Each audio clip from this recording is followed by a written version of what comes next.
ಇವತ್ತು ಚಿನ್ನಸ್ವಾಮಿಯಲ್ಲಿ RCB versus CSK high voltage match. ಸಹಜವಾಗಿ ಸಿಎಸ್ಕೆ ಹಾಗೆ ಆರ್ಸಿಬಿ ನಡುವಿನ ಪಂದ್ಯ ಅಂತ ಅಂದರೆ ಕ್ರಿಕೆಟ್ ಅಭಿಮಾನಿಗಳು ಈ ಪಂದ್ಯ ನೋಡೋದಕ್ಕೆ ಭಾಳ ಕಾತರರಾಗಿರ್ತಾರೆ. ಹೌದು, ಇವತ್ತಿನ ಪಂದ್ಯಕ್ಕೆ ಇನ್ನಿಲ್ಲದ ಟಿಕೆಟ್ ಡಿಮಾಂಡ್ ಕೂಡ ಇದೆ. ಇವತ್ತಿನ ಪಂದ್ಯಕ್ಕೆ 6 ಆಟಗಾರರು ಅಲಭ್ಯ ಅಂತ ಕೂಡ ಹೇಳಲಾಗ್ತಾ ಇದೆ. ಅಂದರೆ ಎರಡೂ ತಂಡಗಳನ್ನು ಸೇರಿಸಿ ಹೇಳ್ತಾ ಇರೋದು. ಒಂದು ಕಡೆ ಧೋನಿ ಅಲಭ್ಯರಾಗಿದ್ದಾರೆ, ಮ್ಯಾಥ್ಯೂ ಶಾರ್ಟ್, ಡೆವಾಲ್ಡ್ ಬ್ರೇವಿಸ್.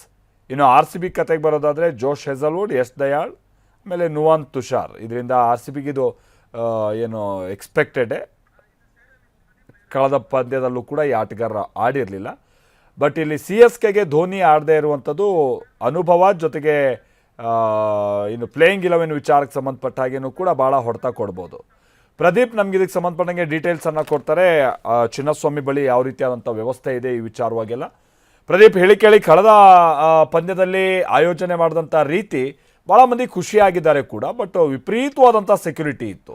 ಇವತ್ತಿನ ಪಂದ್ಯಕ್ಕೂ ಕೂಡ ಅದೇ ರೀತಿಯಾದಂಥ ಭದ್ರತೆ ಸಹಜವಾಗಿ ನಾವು ನಿರೀಕ್ಷೆ ಮಾಡ್ಬೋದು. ಬಟ್ ಆ ಪಂದ್ಯದ ಕ್ರೇಜ್ ಹೇಗಿದೆ, ಆಮೇಲೆ ಟಿಕೆಟ್ ಇಲ್ಲದೆ ಹೋದರೂ ಕೂಡ ಅಲ್ಲಿ ಬಂದು ನಿಲ್ಲೋದು, ಟಿಕೆಟ್ಗಾಗಿ ಪ್ರಯತ್ನ ಪಡೋದು, ಈ ಥರದ್ದೆಲ್ಲ ಸಹಜವಾಗಿ ಕೆಲ ಅಭಿಮಾನಿಗಳು ಮಾಡುವಂಥ ವರ್ತನೆ ಆಗಿರುತ್ತೆ.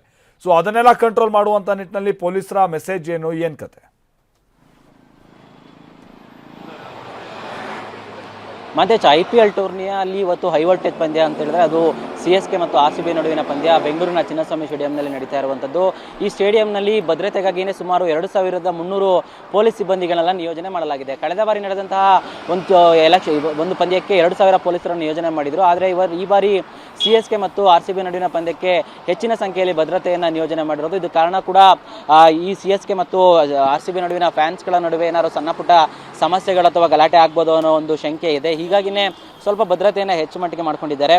ಉಳಿದಂತೆ ಕಳೆದ ಬಾರಿ ಒಂದು 75ಕ್ಕೂ ಹೆಚ್ಚು ಮೊಬೈಲ್ಗಳು ಕಳ್ತನ ಆಗಿದ್ವು. ಅದಕ್ಕೆ ಸಂಬಂಧಪಟ್ಟಂತೆ ಈಗಾಗಲೇ ಪೊಲೀಸ್ನವರು ಕೂಡ ಸುಮಾರು 18 ಜನ ಅಪ್ರಾಪ್ತರನ್ನು ಹೊರ ರಾಜ್ಯದವ್ರನ್ನ ಬಂಧಿಸಿದ್ದಾರೆ.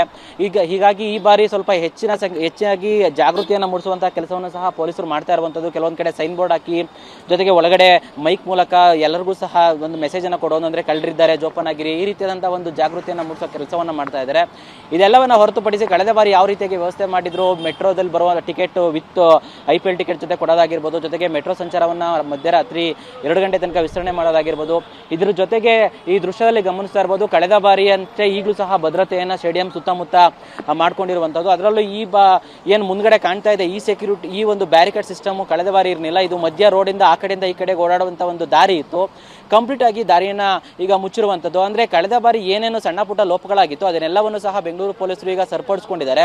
ಒಟ್ಟಲ್ಲಿ ಯಾವುದೇ ರೀತಿಯಾದಂಥ ಸಮಸ್ಯೆ ಆಗಬಾರ್ದು ಮ್ಯಾಚ್ ವೇಳೆ ಅಂತ ಹೇಳೋದಕ್ಕೆ ಈ ರೀತಿಯಾಗಿ ಒಂದು ಭದ್ರತೆಯನ್ನು ಕೊಡ್ತಾ ಇರುವಂಥದ್ದು. ಯಾಕಂತ ಹೇಳಿದ್ರೆ ಕಾಲ್ತುಳಿದ ಪ್ರಕರಣದ ನಂತರ ಒಂದು ದೊಡ್ಡ ಮಟ್ಟದಲ್ಲಿ ಕಪ್ಪು ಚುಕ್ಕಿ ಆಗಿತ್ತು ಚಿನ್ನಸ್ವಾಮಿ ಸ್ಟೇಡಿಯಂನ ಭದ್ರತೆ ವಿಚಾರ. ಹೀಗಾಗಿ ಕಳೆದ ಬಾರಿಗಿಂತ ಹೆಚ್ಚು ಈ ಬಾರಿ ಪೊಲೀಸರು ಭದ್ರತೆಯನ್ನು ಚಿನ್ನಸ್ವಾಮಿ ಸ್ಟೇಡಿಯಂನಲ್ಲಿ ಕೊಟ್ಟಿದ್ದು, ಯಾವುದೇ ರೀತಿಯಾದಂತಹ ಅಹಿತಕರ ಘಟನೆ ನಡೆಯಬಾರದ ರೀತಿಯಾಗಿ ಪೊಲೀಸರು ಈಗ ಹೆಚ್ಚು ಜಾಗೃತಿ, ಜೊತೆಗೆ ಅವರು ಕೂಡ ಎಚ್ಚರಿಕೆಯಿಂದ ಇರುವಂಥದ್ದು. ಮಾಲ್ತೇಶ್.